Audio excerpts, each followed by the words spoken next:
You're tuned into the It's Real podcast with your hosts, Kayla and Andrew Yagi.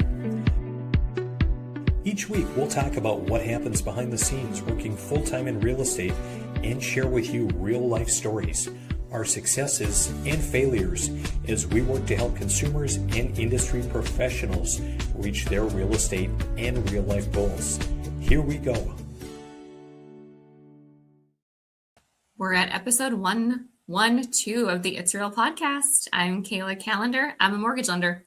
I'm Andrew Yagi. Kayla, how are you today? I'm awesome today. How are you doing? I'm doing well. You survived the 4th? Yeah, wild, busy, crazy. Well, when it's nice weather, our lake was packed. How about you guys? Yeah, we were sitting on Otter Tail and just kind of looking out and thinking, wow, I don't remember the last time I saw this much traffic out on the lake. It was a lot busier than normal, even for the 4th. And it was great, though. It was nice. The weather was nice. It was a little hot. I feel like, the weekend goes so quick when the 4th falls over the weekend. But it was nice. Yeah, I think it was a combination of, it's 250 years, nice weather. I also think that we've had such kind of crap weather. It's just been cold and windy and rainy and all the things. I think everyone was like ready to just bust out. And I mean, just seeing on like social media, everyone was celebrating and having fun. And I don't know if you noticed this, but every now and then I have a few clients that are looking to buy or, want conversations. It was so quiet.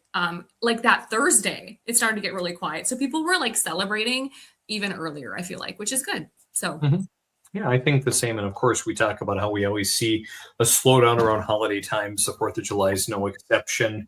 With a few exceptions, I put a property up on Pelican Lake over the weekend, and nice. We had quite a bit of activity on it and still do. So there were some people that, hey, this property is turning heads. We're going to go out. We're going to take a look. But otherwise, just a really nice weekend. We spent a lot of time with family, as I'm sure you did too. And we actually were at a barbecue with some friends on Friday. And Kayla, I found out that there are a lot more fans of the It's Real podcast than even I imagined. I thought it was kind of like my mom and your mom and, Taryn's mom maybe. And Taryn's mom, Rachel Meyer. Yeah, exactly. But actually, I had a lot of conversations. 7 or 8 people came up and talked. And these aren't people that I see all the time, but talk to me about it and really enjoy it. And they think that apparently we provide some pretty good, insightful information. So that's always good to hear from people that are not immediate family. That is great to hear. And even if people don't listen all the time or they can just catch little clips, I think it's great because, there's so many podcasts out there and a lot of people, kind of get overwhelmed with how many there are, but also it's local. We're talking about things, here in Fargo and Fergus and the surrounding lakes areas. So I'm glad to hear that. That's awesome. Did anybody wish you happy birthday this weekend? You had a big milestone, Andy. A couple of people maybe did. Yes, I turned 40 over the weekend. So you're not quite there yet, but you'll be there soon. Soon. And I love your shirt, Make 40 Great Again. I love that. What did you guys do? We do. We kind of, we didn't do anything major. We generally get together with the Yagi side of the family at what would have been my grandma's lake home that belongs to my dad's sisters now. So we spent time over there with family. Again, got together with this friend group on Friday. Otherwise, it was pretty low key. I was doing some flying on Thursday. Then I had to fly on Sunday too, which was fine. Of course, Sundays are always great lake days, but duty called. So I was out on the East Coast a little bit on Sunday and back home that night. But, it was a nice birthday. It was a nice time. That's awesome. Well, happy belated birthday and congrats on the milestone 40. Can't wait to hear how it is. It's going to be a banner year for you, man. Cheers. I think it is. I already have been making big plans and kind of reflecting. And because, sometimes you hit these milestones and you kind of think, man, I need to buckle down in certain areas of life. Even I was talking to one of my grandparents the other day, and my grandma was telling me that, boy, I remember when I hit 80 and what a big, oh man, moment, gotta get busier doing some of the things that I want to do and everything else. So yeah, Yeah. a definite milestone. But speaking of milestones, you kind of had a milestone too last month. Mhm. You had a Yeah. pretty big month in June. Yeah, we had a great month. I think it's tough to, get a lead. Then you have to get someone pre-approved. And then they have to find the house. And then the house offer has to be accepted. And then you have to get through inspection. And then so there's all of these things that go in before that, you know, aren't always showcased, and the time, the energy. And so we were able to help 18 families, and one of the things that we did is just kind of documented like how many did we help, what kind of people, some were refis. I had 6 repeat clients, and that's so fun. Those are Mhm. people that they know how you work, they've trusted you, you've proven yourself, and it's so fun to see people through milestones. Whether it's having kids, getting married, getting divorced, remarrying, all the things. So that's fun. But yeah, we had a great month, and July is a little bit slower, but we've seen a little bit of a decrease in applications, and that's okay. But overall, really great month for us. So Yeah, good for you. That's something to be proud of. I know you're crushing it. I know you're serving people well. I know you're working with someone I sent your way, and I know they're yes, really happy with you. And so it's going to be fun for us to do a deal, together again too. yeah, and it's fun when I'll ask someone, "How was your experience getting pre-qualified?" And they're like, "Well, we didn't really talk to our lender. They just sent us a letter." And I'm like, and that's kind of where I feel like I shine. I'm like, let's talk. Let's discuss. And at the end of the conversation, it's so fun to hear people say, I had no idea about any of this, and I feel so much better about moving forward to buy a house. Who You don't want to show someone a house, Andy, that's scared and doesn't understand the financing piece. They're not going to pull the trigger on an offer. But when they understand and feel educated and empowered, they're like, all right, talk to Kayla. We're locked and loaded. Like, let's go look at the home. She's told us everything. It makes such a difference with their confidence. Mhm. Oh, that was the exact case, like with the particular individuals I sent your way. As we had talked, and I, much like you, I have a pretty solid process or pretty in-depth process, because when we get out there looking at homes, I want you to find a home in 5 or fewer showings. It doesn't always happen, but hey, if Yeah. we're really good about our process, usually it does. And in this case, they had talked with a couple of other lenders. So, oh, sure, we'll give you a pre-approval letter, but they're like, wait, we don't know what's going on. We have no idea how this works, how much cash we really have to bring. They just said, oh, here's a letter. We'll give it to you later. And ironically, it was during the time we were up at the Hatch Summit together. And so of course, you were top of mind since I sat by you a little bit of the time. And I'm like, hey, I have just the lender for you. I think you'll really like her. And Mhm. so, Kayla, try not to screw things up, is what I'm trying to I'll tell try you. not. My team's Now on in it. closing. It's already to underwriting. We're fine. But thank you for that, because I think that a lot of people think pre-approval is just a letter, and it's so much more than that. And I had a realtor last week. He wrote an offer for a client, and I had never spoken to them. We have never pulled credit, reviewed anything. And they're like, hey, we're writing an offer. And I'm like, I haven't even talked to them. And they wrote the offer, and they lost out because they didn't have a letter. But to me, it's like, I wanted to say to this realtor, you had a consultation with them, right? And they would respond back, yes, I did. Why is it that people don't think that they need to have a consultation with their mortgage lender? Like, why is that? Like, that's something I'm big on. We don't even really take an application until we talk. We had one come through the other day, and we redid the file 3 times because they wouldn't hop on a call. So we were assuming, oh, they want to put X amount down. Oh, they want to do a VA loan. Oh, no, they can't do a VA loan. Oh, and there's so many different factors that go into it. So my point is, always have a consultation. Like, make the time to talk to a lender, because you were shooting from the hip otherwise. Yep, exactly. I'll get off my soapbox. All right, very good. I'll let you get back on it momentarily, but maybe more in terms of talking about rate paralysis, because Yeah. you talked, just a few moments ago, Kayla, about how the market has been a little bit slower. You guys are seeing maybe a little bit of a slower July, and I've talked to Yeah. other lenders. I think I've alluded to in the past that hey, first quarter was great, and then it's been a little bit slow. Talk about rate paralysis and what it's You know, doing to consumer sentiment. I think that, as a lender and as a realtor, when you slow down, you panic. When you're busy, you panic, you're stressed. Like, there's always stressors, right? But we've been so busy with applications that we saw a slowdown and we're like, wait, what's happening? Is it us? Was I not prospecting? Was I not following up? But in reality, when I talk to all of my friends that are lenders in the nation, everyone felt the same thing. One, time of year, around the 4th of July, it automatically slows down. That is summer, that happens. But what this article talks about is that there's a lot of paralysis because of rates. A lot of people are still saying, well, I'm going to wait for rates to drop. I'm going to wait. And those people are sticking to it. And we've seen that with applications. So a lot of people, I want to read this piece here. It says mortgage application volume fell for the second time in 3 weeks because borrowing costs remained lodged in a tight range, offering neither buyers nor homeowners looking to refi a compelling reason to act. Same with refis. There's not a lot of movement. Back in January and March, we saw rates dip to, I saw kind of that low 6s, high 5s. And people were saying, I'm going to wait. Rates are going to drop. And they didn't. So now they're really saying, okay, I'm really going to wait. And so at the end of the day, we are seeing some response of people just being paralyzed. And that's just a pattern that, happens. And those people that are sitting, at some point, they're going to have this pent up energy.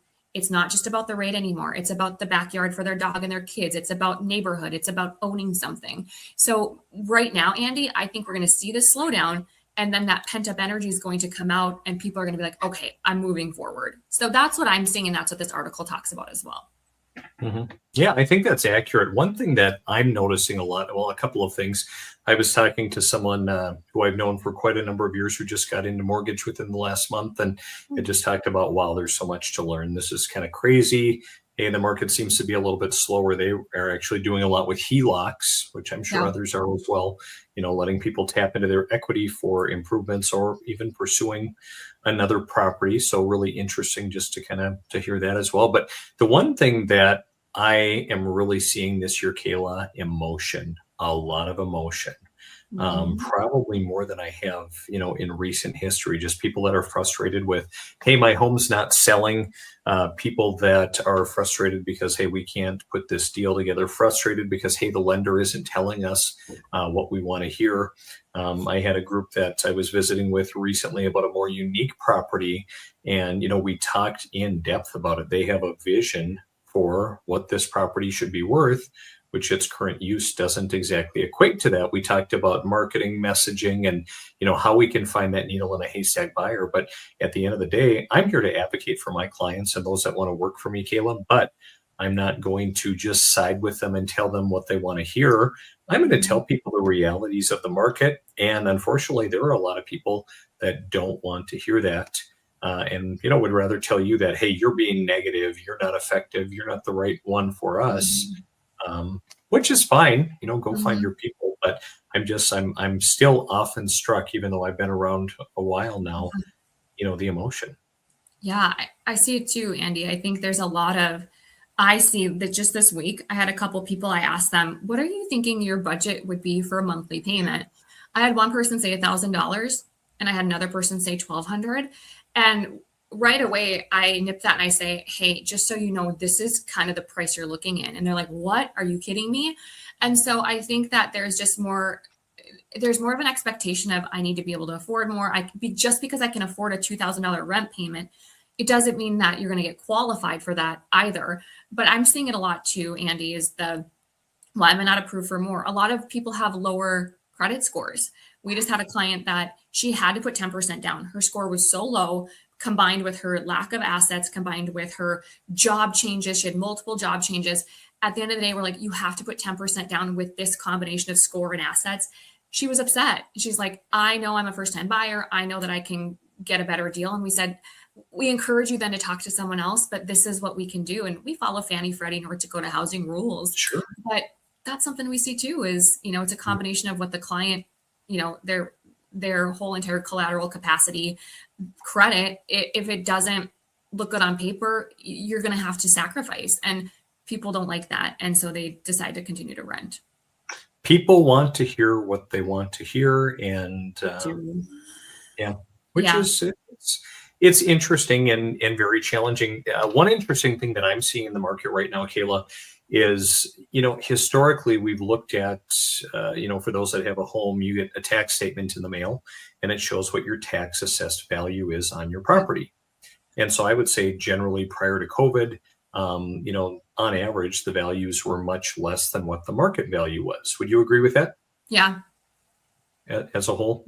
Yeah. And, I saw it especially in the lakes area, where all of a sudden the counties, and I think across the board, are trying to get those assessed value up closer to what the actual market value of the house is. Mhm. And I think this is the first year that I've now seen several properties that we've either put on the market or we've worked with a buyer on or that we've talked about listing, where the true value of the property is actually less than what the county assessed value is. Mm. So I think the county has been a little overzealous out kicking their coverage a little bit as Yeah. I look, and even for us that work in real estate every day, and as we're looking and we're trying to find comparables, like it's kind of a nagging a piece that nags at me in the back of my mind, like, boy, am I pricing this house right? Am Yeah. I putting enough value? Because of course we want to get people as much money as possible, but equally we can't overprice it. Even I saw a piece of Lakeshore. I gave a group a valuation market analysis 2 years ago, and there were some really great comps. Well, all of a sudden there aren't very many great comps Mhm. because last year was a slower year. This year's a slow year too. And the property right next door to this sold for about $130,000 less than it was Mhm. listed for, which Wow. is a very relevant data point, but it Mhm. really hurts the value of this property. So Yeah. I'm actually telling individuals, Kayla, in some cases, don't sell your property. If you Mm. don't have to do it, don't do it. I Mhm. actually saw something, another agent, they had basically a picture of their real estate sign over a garbage can. And we're kind of talking about the same thing because in Mhm. some areas and for some properties, the market is less hospitable this year. And Yeah. for those that have certain goals who don't have to sell, this year may Mhm. not be the best year for you to sell. Mhm. And I would say a lot of people forget that, yes, an appraiser is going to give their opinion. And yes, if you've done upgrades, and yes, there's the appreciation, right? But it's also based off of comparable sales. And just because a house in your neighborhood sold, it might not be a comparable because it might not, the layout, the square footage. There, just because that house sold doesn't necessarily mean the appraiser is going to consider it in as a comp. And I would say too, we're at a point where I'm always talking to clients about appreciation, like, hey, 3 to 4%. So if you live in this house for 5 years, you're going to see, 80 grand in appreciation. Well, not if home prices are not growing. And so that's something that we have to consider as well is home prices will increase less than expected in 2026. Oh my gosh, right? Like something to consider, right?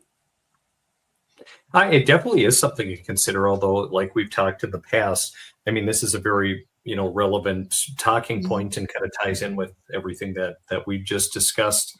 But still, home ownership, between that, and I was just sharing this with someone over the fourth as well, that the biggest way for someone to achieve wealth in our country on average is Mhm. participating in a retirement program at work that has a match and buying a home. And of Mhm. course, just like in the market, Kayla, like, I mean, who knows what this year is going to look like? I was looking across the board and I think, my portfolio was up maybe like 14%. Of course, the market's been up and down a little bit lately. And of course, when we look at articles like this, where it talks about home prices going to increase less, um, and now what did it say, Kayla? The forecast now predicts existing home sales will rise just 1.2%. Mhm. Initially, it was projected at 2.2. And I think kind of a good rule of thumb that I always hear, about 4% on average. Is that kind of in Yeah. line with, That's with that's what I hear. I tell people like when I'm trying to figure out what they're going to profit from their sale so that we know how much they can put towards the new house. I tell them it's typically 3 to 5% appreciation. So I go on the low end, but I think it depends too, especially whether it's Lakes area or it's Fargo or if it's Fergus. It just depends. But I on average say about 3 to 4. Mhm. Yeah. Yeah. Well, We, anyway, I guess tying it back to, investments in the market and retirement, of course, you're not always going to bat 1,000 in your 401k. And, the same thing with your home value. Now, I still see some articles floating around online, Kayla, that talk about, hey, we're going to see a major housing crash. Home values are going to drop by 50%. I don't see that happening. Obviously, we've seen areas of the country that have corrected, just because things accelerated so quickly in some more desirable places when rates were low. But really, this is just a game of supply and demand dictating appreciation of homes. If we could ever get rates back into a better context, which we can talk more about another time and talk more about the Fed. But I think that, hey, we'll see values increase again. But I know you're up against the clock to some degree today. Talk really quick, Kayla, since we talk about high rates, we talk about appreciation, affordability. Talk a little bit about mortgage rate relief really quick. Yeah, so rate relief, we see this come out every now and then. And what this is it's a product. Now, I have to share that, yes, it's attractive, 5.125, but there are some rules around this. So it has to be a purchase, cannot be a refi. Funds are limited. Last time we released this, they were gone so fast. You have to be in contract. You have to be able to have an accepted offer, and we have to be able to lock you. Last time when we had this product, I had people out writing offers and the funds were going. And by the time I got the contract, this was gone. So it's a really fast program, limited funds. The biggest thing that I want to talk about is that there are income limits. So total household, people living in the property, income limits in the Fargo area, it's around 92,000 total household income. So yes, it's a great rate, but there are some things to consider. But it's a great product for first-time home buyers. It's a great product for those with lower income, single people. Usually when you have two people on the loan, that 90-ish thousand mark is hard. But if you're a single person, it's a little bit easier to achieve. But it is a really great relief because right now I looked at North Dakota housing rates. Some of them are at 5.5-ish. So it's still even better than some of the first-time home buyer programs. And then just in mortgage rates today on average. Back up with oil prices. So seeing around 6.6 is the national 30-year fixed average. So again, when we saw January 9th happen, we saw March, we saw it, everyone. I remember seeing posts that said rates are 5.99 for a day. So we're up, 0.6% from their lowest point this year. Right on. But when you do the math, Andy, and I did this yesterday for a realtor, she said, hey, what does this 5 1/8 do for our clients? It was a $90 difference per month compared to what they can get. So as you can tell, I'm very cautious with saying, oh, this is the best rate ever. We just have to be honest with our people that it's not a huge shift. It is lower, but there's just some hurdles that you have to jump through to get there. Right on. Well, Kayla, that's a wrap for today because I know you got to get going. You're trying to. We'll talk about where you're going next week. We'll talk about all of the insight and things you've learned. But thanks for connecting as always, and I hope you have a great time at your conference. Thank you. I will. We'll talk soon. See you, Kayla. Bye.